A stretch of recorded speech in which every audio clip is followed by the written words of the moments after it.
시청자 여러분 안녕하십니까? 헬로티비 주간 뉴스입니다. 학교 여자 화장실에 몰래카메라를 설치한 현직 교사들이 김해와 창녕에서 잇따라 적발돼 충격을 주고 있습니다. 교육당국은 그야말로 비상인데요. 구지은 기자가 보도합니다. 김해의 한 고등학교에서 몰래카메라가 발견된 건 지난달 24일.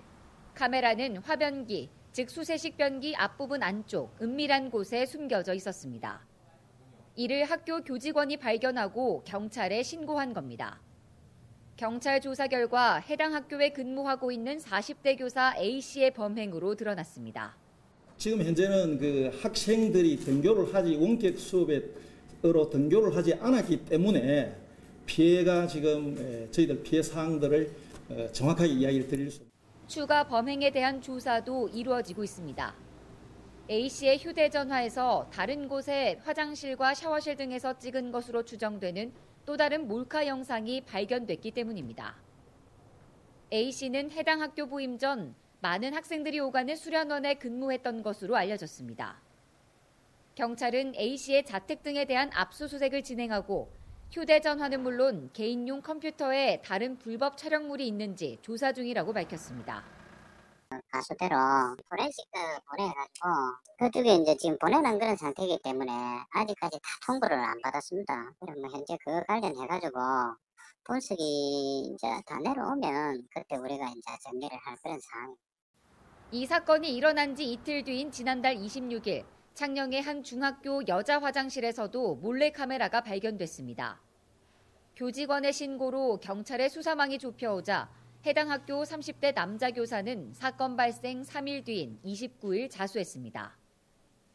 경남도 교육청은 이번 사건에 연루된 두 교사의 직위를 해제하고 대체 강사를 투입하는 한편 이달 말까지 불법 카메라 탐지 장비를 이용해 도내 모든 학교의 전수 점검을 실시하겠다고 밝혔습니다. 헬로티비 뉴스 구지은입니다. 고등학교 여자 화장실에 불법으로 카메라를 설치한 현직 교사가 구속됐습니다. 김해 중부경찰서는 학교 여자 화장실에 불법으로 카메라를 설치한 혐의로 교사 A씨를 구속했다고 설명했습니다. A씨는 지난달 24일 김해시 한 고등학교 1층 여자 화장실 재래식 변기에 카메라를 불법으로 설치한 혐의를 받고 있습니다. A씨는 불법 촬영을 부인하다 경찰이 CCTV 영상을 제시하자 혐의를 인정했습니다.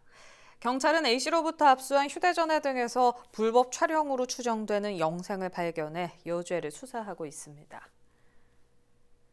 4년 만에 열리는 고성 공룡 엑스포가 내년으로 연기됐습니다. 코로나19 확산 우려 때문인데요. 하반기 지역경제 활성화를 기대했던 고성군과 주민들은 아쉬움을 나타냈습니다. 표영민 기자입니다. 9월 개최를 목표로 4년 동안 야심차게 준비해온 고성 공룡 엑스포. 고성군은 지난 4월 한 차례 연기하며 연내 개최 의지를 드러냈지만 아예 내년으로 연기했습니다. 코로나19의 감염을 우려한 결정입니다. 100만 명이 넘는 관람객이 찾을 것으로 예상되는 데다 실내 관람 시설이 많은 만큼 집단 감염 가능성을 배제할 수 없다고 판단한 겁니다. 특히 사전 입장권이 20억 원 이상 팔렸고 개최를 희망하는 군민들의 염원에 취소 대신 연기를 결정했습니다. 이미 한 차례 연기한 공룡 엑스포를 또 연기한다는 것이 쉬운 결정은 아니었지만 고성 군민과 고성군을 방문하는 분들의 안전이 최우선이다라는 생각으로 결정하였습니다.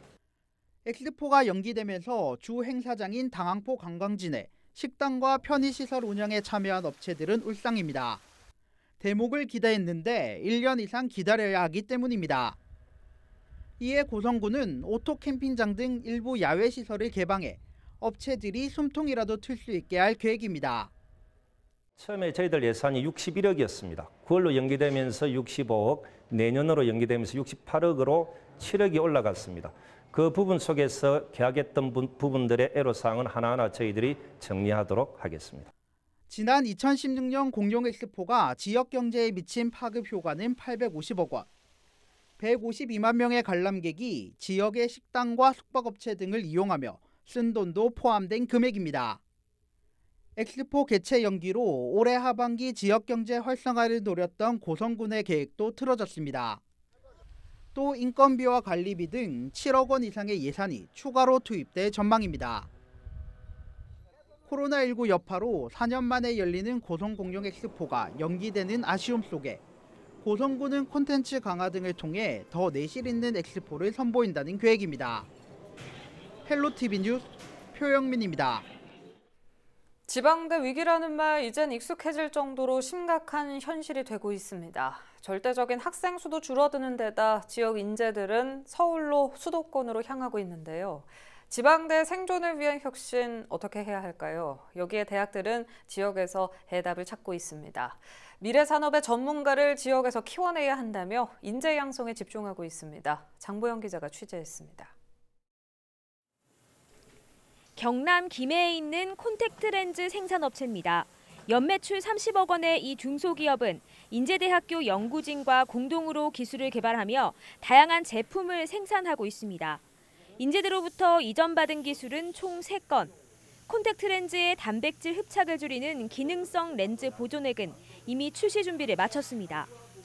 저희가 제품 개발이나 이런 부분에서 실험이나 이런 부분은 장비가 저희가 회사에서 어느 정도 갖출 수가 없기 때문에 인제대의 뛰어난 장비들을 이용해서 시험 분석 이런 거에 대한 도움이 상당히 많이 되고 있습니다.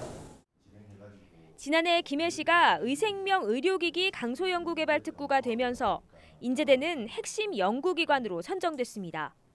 다양한 산학협력 연구에 학생들이 참여하고 취업으로도 연결되는 선순환 구조가 마련된 겁니다. 같은 기술들이 기업으로 이전이 되고 그 기술을 바탕으로 상품이 개발되고 참여했던 학생들이 해당 기업으로 취업을 하고 그리고 나서 대학 같은 경우에는 대기업으로 또 이런 기술 이전료 같은 것들을 수익으로 잡음으로써 선순환 구조가 형성이 되고 인제대가 김해시와 함께 의생명 의료기기 전문 인재에 집중한다면 경남대는 통영에서 데이터 청년 캠퍼스를 운영하며 AI 관련 전문가 양성을 시도하고 있습니다.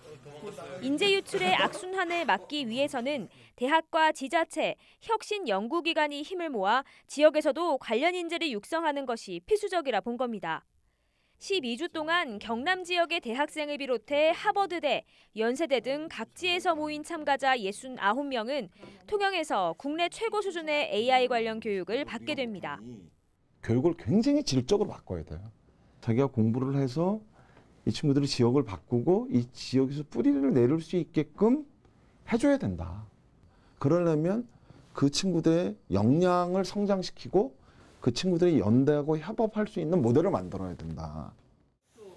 학생 수 감소와 취업난에 허덕이던 지방대. 의생명과 AI, AR 등 주요 신산업 인재를 육성해 위기를 기회로 바꾸겠다는 움직임이 시작되고 있습니다.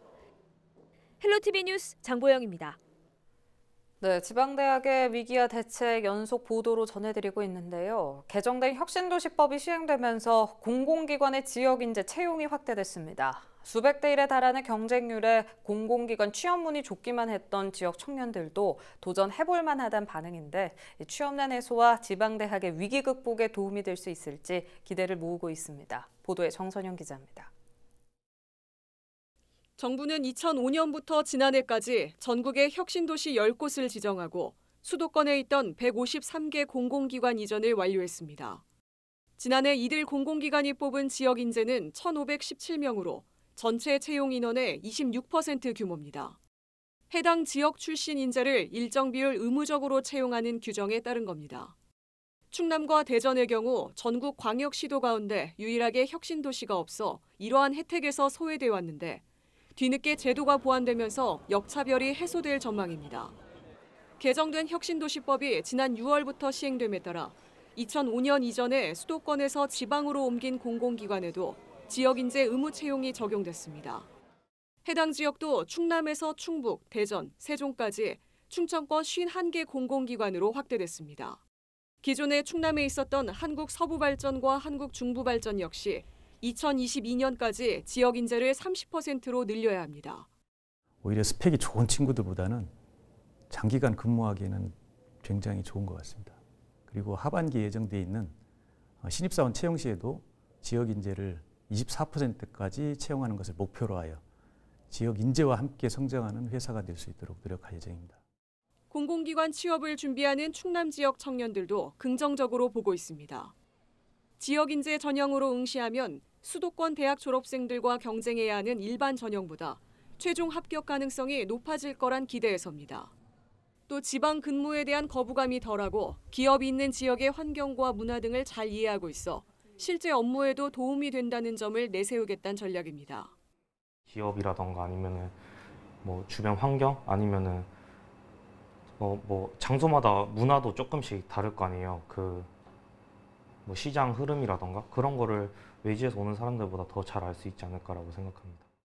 서울에 있는 학생들과 이제 지방에 있는 학생들의 이제 차이가 분명히 있는 것 같아요. 그래서 지역 인재 제도가 더 확대돼서 이제 지역에서 더 좋은 인재들을 창출해냈으면 좋겠습니다. 올해 전국 공공기관 신규 채용 규모는 2만 5천여 명.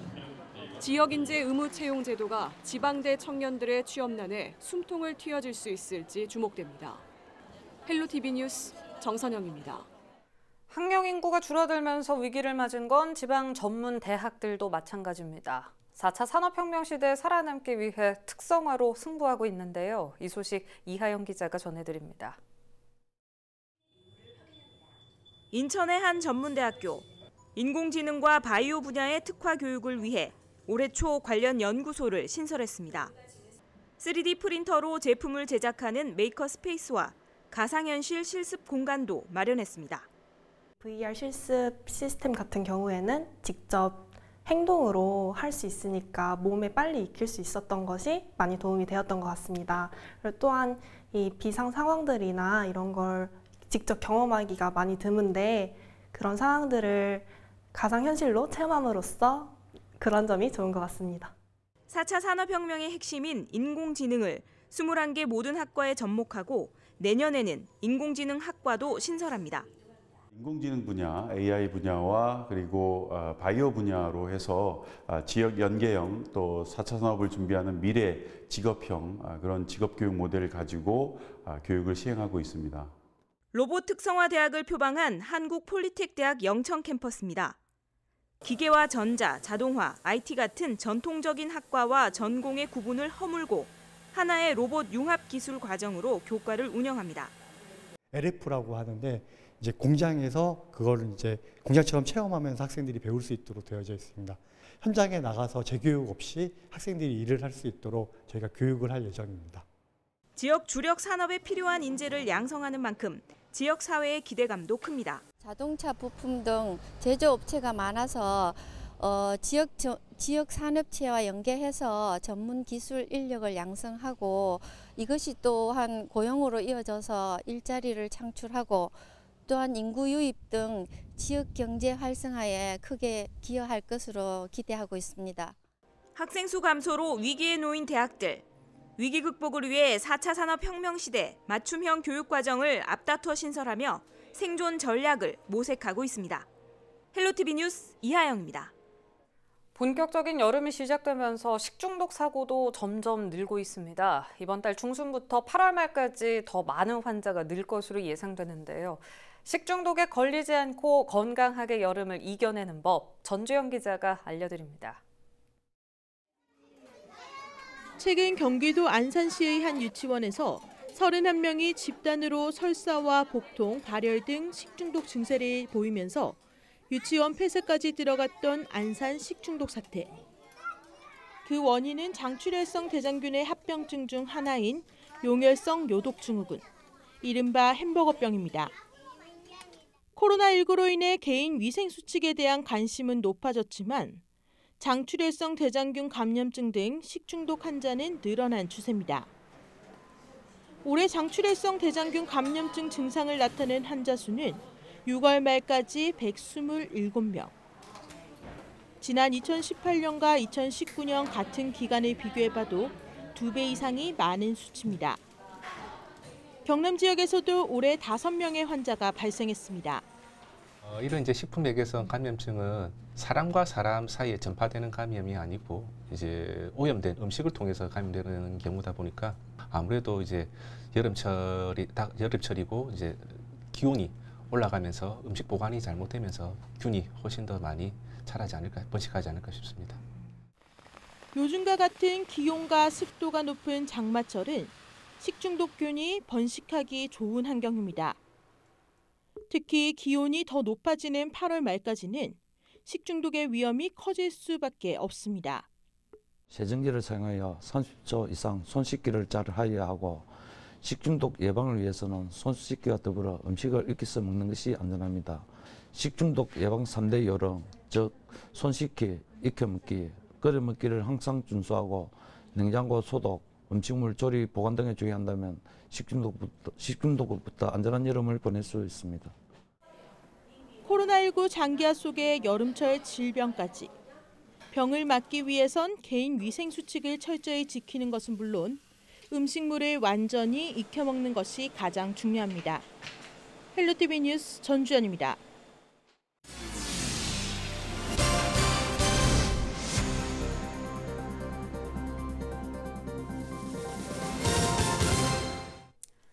창녕 아동학대 사건의 가해 부부가 재판에 넘겨졌습니다. 창원지검 밀양지청은 9살 딸을 학대한 35세 계부를 아동학대 범죄 처벌 등에 관한 특례법상 상습 특수상해 등의 혐의로 구속 기소하고 입원 치료 중인 27살 친모를 불구속 기소했습니다.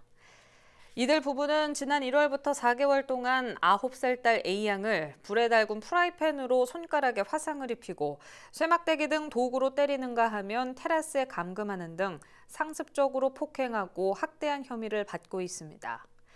검찰은 주거지 추가 압수수색과 A양의 진술, 범행도구 유전자 감정 등을 통해 추가 혐의를 확인했으며 감금과 상습 아동 유기 방임, 상습 아동학대 혐의도 적용했습니다.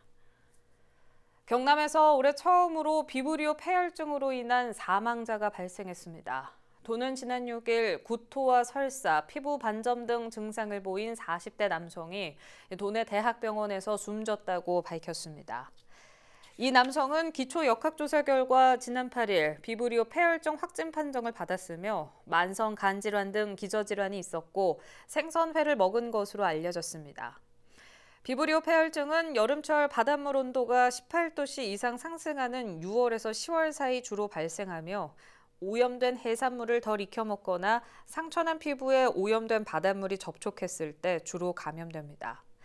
도는 여름철 비브리오 폐혈증 예방을 위해 어패류는 5도씨 이하 저온 보관 또는 85도씨 이상으로 충분히 가열해서 먹고 어패류를 요리한 도마와 칼 등은 깨끗이 소독한 후 사용해야 한다고 당부했습니다.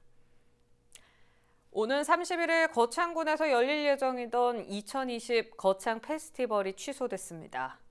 거창군은 수도권과 충청, 호남을 중심으로 한 코로나19 확산과 지역 유입 차단을 위해 축제 취소를 결정했다고 설명했습니다. 2020 거창 페스티벌은 거창국제연극제 정상화 지원으로 여름축제 공백 방지를 위해 거창문화재단이 기획한 축제입니다. 거제시가 오는 20일부터 일부 시내버스 노선을 개편해 운행합니다. 이번 노선 개편으로 2개 노선이 신설되고 4개 노선은 폐지되며 감회와 증회, 경유지 변경 등의 이유로 23개 노선이 변경됩니다. 또 주 52시간 근무제 시행으로 기존 5분인 배차 간격이 7분으로 늘어났으며 50회 운행되던 40번대 버스의 경우 36회로 운행 횟수가 줄어듭니다.